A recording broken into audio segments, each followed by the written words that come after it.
Yo, what's up guys? It's your boy Dr. D's. We are back with another video. So today we're talking about my guy Maw. They have this fusion coming up and it's actually kind of cool. This is why I like how Moonton does these fusions. They give us all a fair shake at it because you need 200 of his puzzle pieces and they're giving us a crack at 285.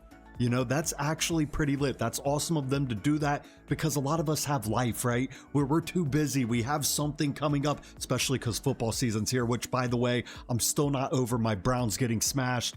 You know, Deshaun Watson, man, that's another story for another time. I'm actually going to start my sports channel back up and I'm probably just going to go ahead and take a dump on my Browns because we're not going anywhere with Deshaun Watson under center, but that's neither here nor there. We're not here to talk football. We're here to talk about my guy Maw. So, I mean, look at that. 285 puzzle pieces. That's how much we have the opportunity of getting. So if you're too busy over the weekend, you have stuff coming up, you have family over, whatever the case might be, we have plenty of opportunities to get these 200 shards and everybody should do it because we are getting it for free, guys. We're getting it for free from 9-12 to October 1st. This right here is what we got. And let's say that someone doesn't want to do an event like, let's say for instance, Arena. You know, people don't like PvPing and they're like, you know what? I'd rather not have to PvP in order to get these shards.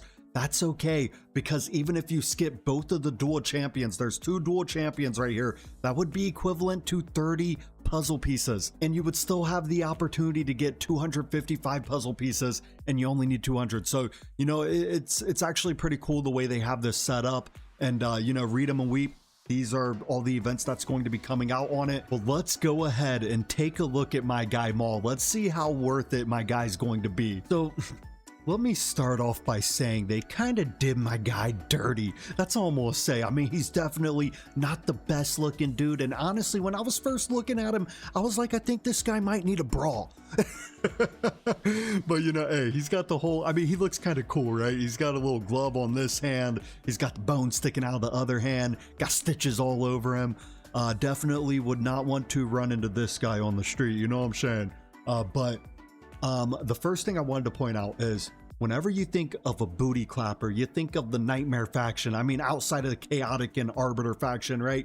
Nightmare faction is for booty clappers and he is part of the Nightmare faction. So it's already off to a good start. By the way, I have not watched any videos on this guy, so I don't know how good he is, like, because I don't get to test him out, right? I don't have access to the test server. I don't have access to the Forerunner server. So I'm kind of in the dark. I'm just going off of what I'm reading, but his kit don't look bad. It don't look bad. So let's go over his talent. Well, he is a fighter. He's also normal. Then burst damage and bleed, right? So his talent right here, each attack launched has a 25% chance of inflicting bleed upon the target. The good thing about bleed is it deals continuous, I think like true damage, or yeah, continuous true damage equal to 1% of the target's max HP per second and increases their physical damage taken by 10%. It does not stack. That's all good. Bleed does a decent amount of damage, but the good thing about bleed is you could slap on some Scarlet Hunts and make a bleed team, right? When you make a bleed team, it allows the booty clappers to clap. So the fact that he inflicts bleed, you know, you might be able to come out with some nasty strategies with that. Then we come over here. So since he does inflict bleed and it is a 25% chance, you probably would want to put him in as much attack speed as possible. So then he's always inflicting it. So his ultimate, we have Impalement. It's kind of cool and it kind of makes it to where he's got that uniqueness to him, right? Whenever we're looking at a hero, we want to see abilities that nobody else has. And the hero executes, you know what I'm saying? Executes one enemy within range. This effect doesn't apply to elites or bosses. That kind of sucks, you know, at least elites, it would make it kind of interesting. But I guess it would be kind of cheat though. Imagine just absolutely demolishing the artifact material raid boss, you know, just one shot, be like, everybody just get this guy and call it a night.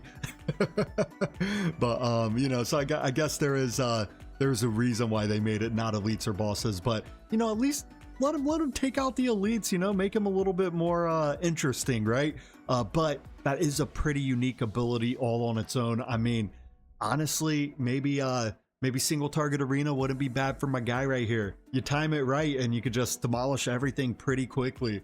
But he also gains these boosts after a short delay, attack speed plus 60 and attack plus 20% for 10 seconds. That is nice as well. But then we come over here. Each basic attack launched has a 15% chance to deal 120% damage to one enemy, knocking them back with 2 times strength.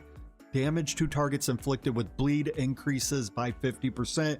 So when they're bleeding, he does more damage. Then also, he has a little CCs in his kit because he's going to be knocking them back. I wonder how far back he would knock them, you know? Is it going to be like Edith where she just pushes them all the way back, right? It's kind of, she has kind of distance with that.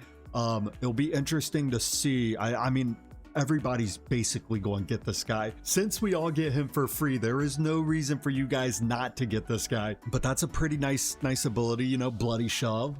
Let's see what his last ability is. Crimson Devour. Killing targets increases the hero's damage by 5% and max HP by 5% permanently, stacking up to 3 times. So that's nice as well. So basically he's going to get a 15% damage increase and max HP increase, especially because his ultimate's just going to absolutely demolish somebody. So he's definitely got a decent kit. I don't know how good he's going to be. Sounds good on paper, you know, could do a nice bleed team with them.